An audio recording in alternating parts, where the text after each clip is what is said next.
Hello France, പിന്നെ night ബ്ലോഗാണ്. അന്നാണെങ്കിൽ ഞാൻ ഡാൻസൊക്കെ കളിച്ചിട്ടുണ്ടായിരുന്നില്ലേ. അത് ഈ നെല്ലിവിള ദേവി ക്ഷേത്രത്തിൽ നിന്ന് താഴെ എഴുന്നള്ളത്തും വരുന്നതിന് മുമ്പായിരുന്നു ഞാൻ കളിച്ചിരുന്നത്. ഇപ്പോൾ ഒരു 12:30 1 മണി ആയിട്ടുണ്ട് കേട്ടോ. അപ്പോൾ അനൗൺസ്മെൻറ്റിൽ വിളിച്ച് പറഞ്ഞിട്ടുണ്ടായിരുന്നു ഇപ്പം തന്നെ ദേവി ഇവിടെ എത്തുമെന്ന്.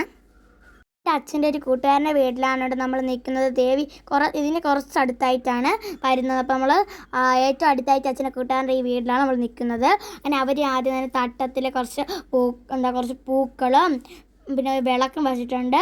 അതിൻ്റെ വിളക്ക് മുകളിൽ നമ്മുടെ മുല്ലപ്പൂ ചുറ്റിയിട്ട് ആവശ്യത്തിന് നമ്മുടെ എണ്ണയും തിരിയൊക്കെ ഇട്ടിട്ടുണ്ട്. പിന്നെ വിളക്കിൽ ചന്ദനമൊക്കെ പൂശിട്ടുണ്ട്. പിന്നെ ആവശ്യത്തിന് എണ്ണയും ചന്ദന തിരിയൊക്കെ വെച്ചിട്ടുണ്ട്. കിണ്ടിയിൽ കുറച്ച് വെള്ളം റോസാപ്പൂ വെച്ചിട്ടുണ്ട് കേട്ടോ. അതുപോലെ തന്നെ അടുത്തുള്ള കുറച്ച് വീട്ടുകളിൽ ഇതേപോലെ തട്ടമൊക്കെ ഒതുക്കി വെച്ചിട്ടുണ്ടായിരുന്നു.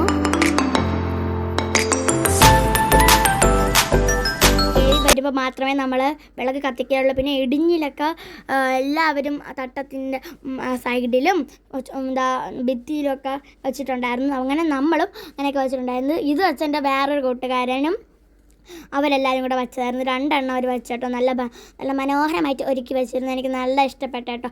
നമ്മൾ ഇവിടെ അച്ഛൻ്റെ കൂട്ടുകാരൻ്റെ വീട്ടിൽ വെച്ചതും ഇവിടെ നമ്മൾ നിന്ന വീട്ടിൽ വെച്ചതും എല്ലാം എനിക്ക് ഇഷ്ടപ്പെട്ടോ. നല്ല ലൈറ്റ്സും പിന്നെ നമ്മുടെ ഓല വെച്ചിട്ട് പന്തലൊക്കെ ഉണ്ടാക്കി വെച്ചിട്ടുണ്ടായിരുന്നു അമ്മയ്ക്ക് ഇരിക്കാൻ. ഇതിൻ്റെ 2 സൈഡും കുരുത്തോലയൊക്കെ കെട്ടിയിട്ടുണ്ട് കേട്ടോ. നല്ല മനോഹരമായിട്ട് ഒരുക്കി വെച്ചിട്ടുണ്ട് കേട്ടോ. എനിക്ക് എന്താ നല്ല ഇഷ്ടപ്പെട്ടോ. ഒരുപാട് മാമന്മാരെയും ചേട്ടന്മാരെയൊക്കെ കഷ്ടപ്പാടിന് ഒടുവിലാണ് ഇത്രയും ലൈറ്റ്സൊക്കെ വെച്ച് മനോഹരമാക്കിയതും അതുപോലെ തന്നെ നമ്മുടെ ദേവി സ്വീകരിക്കുകയൊക്കെ ചെയ്യുന്നത്. ഈ കുറച്ച് ദേവി വരുന്ന അനൗൺസ്മെൻറ്റിന് കുറച്ച് മുമ്പ് വരെ ഇവിടെ തൂക്കുകയൊക്കെ ചെയ്ത് പിന്നെ അവിടെ കിടന്ന് ഒരു പൊടി പോലും അവരിടാതെ എല്ലാം തുറപ്പൊക്കെ വെച്ച് തൂത്ത് നല്ല ക്ലീനാക്കി ഇടുകയാണ് ദേവി വരുന്നത് കൊണ്ട്.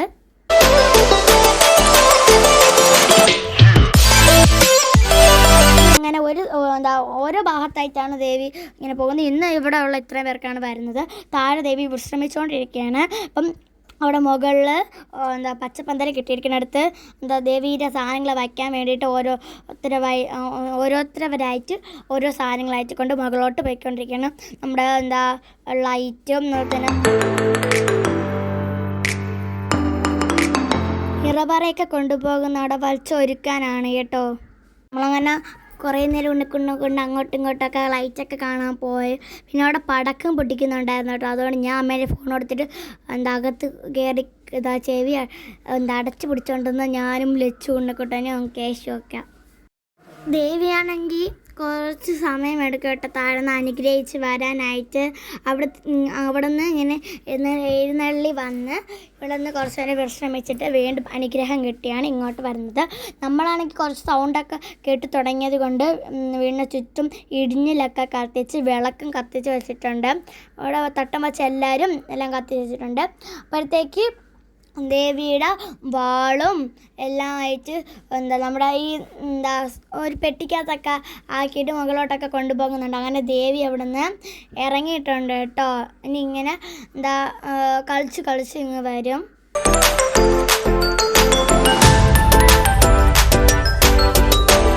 ഓരോരോ വിളക്കിന് മുമ്പിൽ നിന്ന് ദേവി കളിച്ച് അനുഗ്രഹിച്ചിട്ടാണ് കേട്ടോ അങ്ങോട്ടും ഇങ്ങോട്ടും നടന്ന് പോകുന്നത്. ദേവി വരുന്നതിൻ്റെ തൊട്ട് മുമ്പിലായിട്ട്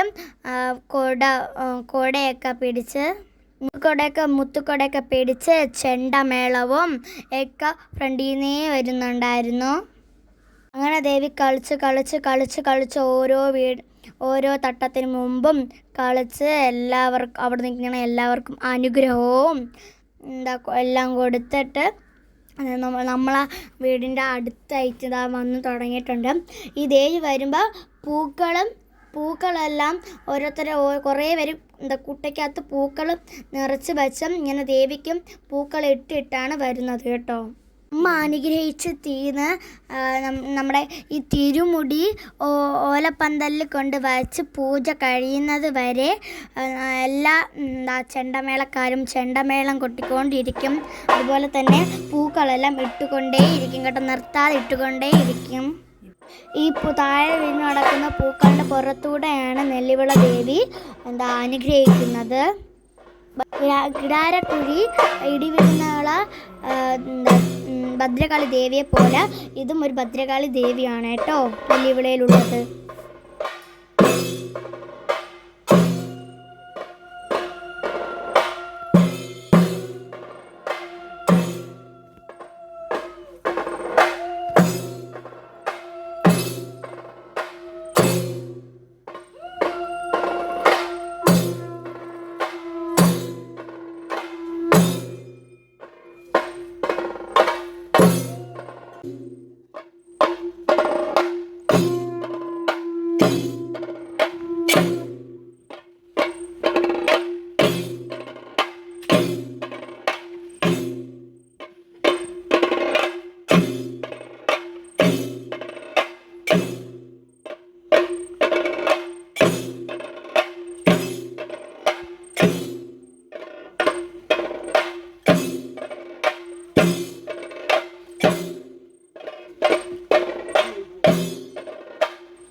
കളിച്ച് തിരുമുടി നമ്മുടെ പച്ച പന്തലിൽ വച്ചതിന് ശേഷം കുറച്ച് പൂജകളും ഒക്കെ കഴിഞ്ഞിട്ട് മുകളിൽ പടക്കങ്ങളൊക്കെ പൊട്ടിക്കുന്നുണ്ടായിരുന്നു. നമ്മുടെ ഈ പൂജ കഴിഞ്ഞിട്ട് അതിൻ്റെ സന്തോഷത്തിനും ദേവിയെ ടാപ്പ് കൊരാപ്പ് അങ്ങനെ ഒരുപാട് പടക്കങ്ങളൊക്കെ പൊട്ടിച്ചിട്ടുണ്ടായിരുന്നു. ആകാശത്ത് പോയിട്ട് പൊട്ടുന്നതും അങ്ങനെ ഒരുപാട് പടക്കങ്ങളൊക്കെ അവർ പൊട്ടിച്ചിട്ടുണ്ടായിരുന്നു. അത് ഒത്തിരി സമയം ഉണ്ടായിരുന്നു, നമ്മളതൊക്കെ കണ്ടുകൊണ്ടിരുന്നു. അതിനുശേഷം അവിടെ കാപ്പിയും തേയിലയൊക്കെ ഉണ്ടെന്ന് അനൗൺസ്മെൻറ്റിൽ പറഞ്ഞു. നേരെ ഓടിപ്പോയി കാപ്പി വാങ്ങിച്ചു. ഇഡ്ഡലിയും സാമ്പാറും രസവടയും ചമ്മന്തിയും മുളക് കറിയൊക്കെ ഉണ്ടായിരുന്നു. അതൊക്കെ വാങ്ങിച്ചുകൊണ്ട് നേരെ വീട്ടിലോട്ട് വന്നു. ഇപ്പോൾ സമയം 3:30 ആയിട്ടുണ്ട് കേട്ടോ. വീട്ടിൽ വന്നിട്ട് നമ്മളപ്പോൾ അത് കഴിച്ചുകൊണ്ടിരിക്കുകയാണ്. അത്യാവശ്യം നല്ല വിശപ്പൊക്കെ ഉണ്ട്. അങ്ങനെ അത് കഴിച്ചുകൊണ്ടിരിക്കുകയാണ്. വെളുപ്പാൻ രാവിലെ 3 മണിയാണ് കേട്ടോ. അങ്ങനെ ഞാൻ ഇവിടെ ഇരുന്ന് കഴിക്കുന്നുണ്ട്. അച്ഛനും അമ്മയും ലച്ചുവും അച്ഛനും അമ്മയൊക്കെ കഴിക്കുന്നുണ്ട്. അതിൻ്റെ ആനയെ ഉറങ്ങിപ്പോയി കേട്ടോ, 4 മണിയൊക്കെ ആയതുകൊണ്ട്. അപ്പോൾ അവനെ അവിടെ കിടത്തി നമ്മളെല്ലാവരും കഴിച്ചു. സാധാരണ 10 മണി 11 മണിയാകുമ്പോൾ ഉറങ്ങണം ഞാനാണ് ഇത്രയും സമയം ഉറങ്ങാതെ ദേവിയെ കാത്തിരുന്ന് കണ്ടുകൊണ്ടിരിക്കുമ്പോൾ നല്ല ഉറക്കം വരുന്നുണ്ട്. നമ്മൾ എല്ലാവരും നേരെ വീട്ടിൽ പോടുന്ന് നന്നായിട്ട് ഉറങ്ങാൻ പോവുകയാണ്. അല്ല, നിങ്ങളും ആരെങ്കിലും ഉറങ്ങാതിരുന്ന് എൻ്റെ വീഡിയോ കാണുന്നുണ്ടെങ്കിൽ നിങ്ങൾ ഓടിപ്പോയി കിടന്ന് ഉറങ്ങിക്കും. അപ്പോൾ നാളത്തെ വീഡിയോ ആയിട്ട് പുതിയതായിട്ട് വരുന്നവരെ അപ്പോൾ എല്ലാവർക്കും bye. Thank you for watching Muthumanis. എല്ലാവരും സുഖമായിട്ടിരിക്കണേ. അങ്ങനെ അതൊക്കെ കഴിഞ്ഞ് ഇനി കുറച്ച് അവിടുത്തെ തേയിലയൊക്കെ കുടിച്ചതിന് ശേഷം നമ്മളിനി നേരെ വീട്ടിലോട്ട് പോയി കിടന്ന് ഉറങ്ങാൻ പോവുകയാണ് ഗൈസ്. സത്യം പറയാല് 3-4 മണി അവിടെ നല്ല ഉറക്കം വരുന്നുണ്ട് എല്ലാവർക്കും. നമ്മൾ പോകാൻ വേണ്ടി ഇറങ്ങാൻ നിന്നപ്പോൾ എൻ്റെ അനിയനെ ഉണർന്നു ഭയങ്കര ഓട്ടം ഗൈസ്. പിന്നെ നമ്മളവിടെ നിന്നില്ല, ഉടനെ വീട്ടിലോട്ട് പോവുകയാണ്. അപ്പോൾ എന്തൊരു കുഞ്ഞു വീഡിയോ ഇത്രയേ ഉള്ളൂ. ലൈക്കും ഷെയറും സബ്സ്ക്രൈബും കമൻറ്റും എല്ലാം മറക്കാതെ ചെയ്യണേ. പിന്നെ എല്ലാവർക്കും ഇഷ്ടപ്പെട്ടെന്ന് വിചാരിക്കുന്നു. എല്ലാവരും നമ്മളെ ഈ തലയെണ്ണത്തിൻ്റെ വീഡിയോ കാണുക. എല്ലാവർക്കും bye. Thank you for watching.